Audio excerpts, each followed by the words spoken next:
Welcome to Dr. Fred Markets. This is not financial advice. Every day, the world of finance, crypto, and artificial intelligence moves fast, really fast, and staying informed is the only way to stay ahead. That's exactly what we do here, together. Let's get into today's video. Retiring in America now requires a cardiology degree and a campaign manager. Signal 1. The American Heart Association just dropped a 2026 mega guideline on cardiovascular kidney metabolic syndrome, and the translation is brutal. Your future wallet is chained to your blood pressure cuff. Heart, kidneys, diabetes, obesity. Regulators now treat it as one giant metabolic bomb, and 70% of adults over 60 sit somewhere on that fuse. That's Social Security, Medicare, and your safe bond portfolio staring down a medical money pit that does not care about your target date fund. Signal 2. Politicians know it. Look at the headlines. Xavier Becerra versus Steve Hilton in California. Graham Plattner going after Susan Collins. Nancy Mace getting tossed in a primary. None of those stories mention money, but everyone is about healthcare math. California alone spends over $130 billion a year on Medi-Cal. Add a nationwide cardio-kidney metabolic tidal wave, and you get one outcome: bipartisan printing press cardio. More public debt, more healthcare subsidies, more people pushed out of traditional insurance into whatever is left standing. Signal 3. Wall Street already started trading this health apocalypse as a real estate story. Data center REITs are quietly turning into the new hospital landlords. Why?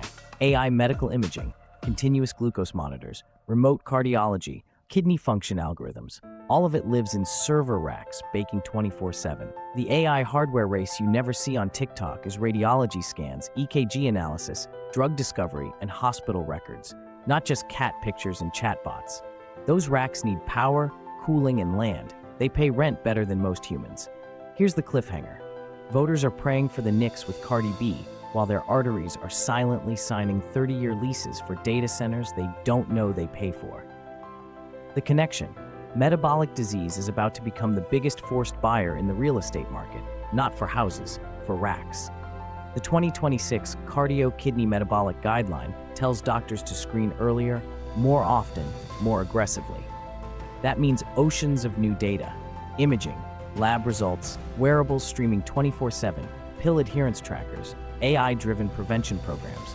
All that data eats storage, bandwidth, and compute like an infinite buffet. So while everyone screams about Ozempic killing junk food stocks, the real winners line up one step back in the plumbing: data center landlords and the REITs that own them.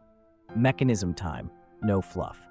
Step 1. Guideline expands the sick population on paper. You're not kind of pre-diabetic anymore. Does what you just heard make you want to dig deeper? Good, because that curiosity is exactly what brought you here, and the second part is going to take it further. Let's go. You're branded with a syndrome that demands action. That justifies more tests, more scans, more monitoring, more scripts. Step 2. Insurers and public programs either pay up or get roasted during election season, so they pay. Step 3. To control costs, they shove everything into software and AI. Predictive models, triage bots, early alerts, virtual visits. That software lives in data centers. Step 4. Hospitals and payers do not want the capex headache. They rent from REITs at escalating rates for decades. So you get politicians selling compassion, patients getting more monitoring, pharma selling more drugs, insurers screaming. And in the background, data center landlords quietly collecting rent on each incremental gigabyte of your clogged artery. Here's what this means for you. If you treat healthcare as defensive and ignore the infrastructure behind it, you donate returns to people who read footnotes. The cardio-kidney metabolic bomb is not just about pharma or hospital stocks. It's about guaranteed data growth tied to demographics and regulation, two forces that never ask your permission. You want one thing you did not know? That 2026 guideline is a de facto multi-decade demand contract for storage and compute. Not written with REIT tickers, but with screening algorithms and follow-up schedules. Every time a committee adds a new mandatory check or continuous monitor, a future cash flow line item appears in some data center lease. 3 concrete takeaways. 1. Stop thinking healthcare as pills and scalpels only. Follow the bandwidth. When a guideline promises more monitoring, imagine the servers, not just the syringes. 2. When politicians fight over lowering costs, translate that to we digitize everything. Digital medicine needs racks, fiber, backup power. That is where data center real estate steps in as the quiet toll booth on the sick highway. 3. If you study one boring sector this week, make it data center REITs that feed on healthcare data contracts and AI workloads. Not meme yields, not lottery biotech. Hard infrastructure with long leases and tenants terrified of downtime. None of this is financial advice. This is anatomy class for your portfolio.